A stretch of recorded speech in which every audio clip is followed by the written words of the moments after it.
Direct News TV. December 8, 2023. Palestinians mourn poet Refaat Alareer killed in Israeli airstrike. Tributes have poured in following the killing of renowned, and for some controversial, Palestinian poet and academic Refaat Alareer, in an Israeli strike in Gaza. The 44-year-old Alareer was a prominent professor at the Islamic University of Gaza and one of the leaders of a young generation of authors in the enclave. He was killed alongside several family members by an airstrike in Gaza City on Wednesday. Alareer also co-founded the We Are Not Numbers project, which provides writing workshops for young Gaza Palestinians. In an interview with Al Jazeera, his co-founder, Pam Bailey, spoke of a huge loss. "A lot of people knew about Refaat, through his books, through his poetry. That's why you are hearing about him today, because so many people loved him for that," she said, telling how he had humanized the struggles of people in Gaza. However, Alareer had also stirred controversy in recent weeks, comparing Hamas's attacks on Israel on October 7 to the Warsaw Ghetto Uprising. "If I must die, let it be a tale." Since the Israeli army began its relentless bombardment of the Gaza Strip, Alareer remained in his hometown Shujaia in northern Gaza, which he had previously described as the epitome of resurrection that refuses to kneel to Israel's barbarity. He regularly posted updates from the region describing how the heavy shelling was destroying Palestinian homes, businesses, and lives. "It is unspeakable, the brutalities," Alareer said in an interview on the Electronic Intifada podcast, as the sound of loud explosions could be heard in the background. "No matter how many tweets or live streams you see, the reality on the ground is so much more terrible than it is on social media. We don't deserve this. We're not animals like the Israelis think. Our kids deserve better," he said.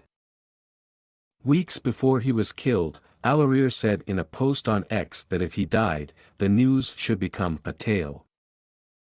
Legacy will live forever. Many Palestinians remember Alareer for how he wrote and spoke about the liberation of Palestine and resisted Israel's occupation. Ahmed Nihad, a friend and former pupil of the prominent Gaza academic and poet, says Alareer's legacy will live forever. "He coached thousands of Gazan youth, men and women to write about Palestine," Nihad told Al Jazeera. "I remember writing and reciting my first lines of poetry for him 5 years ago, and I remember how he loved to hear them, and how he always helped us." Sami Hermes of Northwestern University in Qatar told Al Jazeera that Alareer was someone who spoke to thousands. "It's hard when you have 17,000 people dead, and we are unable to follow the stories of each and every one of them. This one touches me because I'm also a professor and writer just like Dr. Refaat," Hermes said. They wanted to silence him, but Alareer could also be controversial. After Hamas's unprecedented attacks on Israel on October 7, in an interview with the BBC, Alareer said the attacks were exactly like the Warsaw Ghetto Uprising, angering many Jewish groups around the world. The uprising in 1943 was the largest act of Jewish resistance against the Nazis in occupied Poland during World War II. Following the outcry, the BBC agreed that his comments were offensive and said it did not intend to use him again.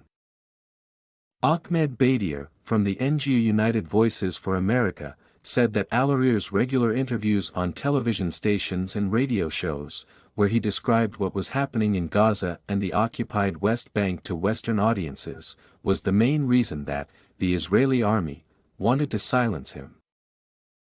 "The international sentiment has begun shifting against Israel," Badier told Al Jazeera. "So they're trying to silence any other narrative other than theirs. My name is Kingsley.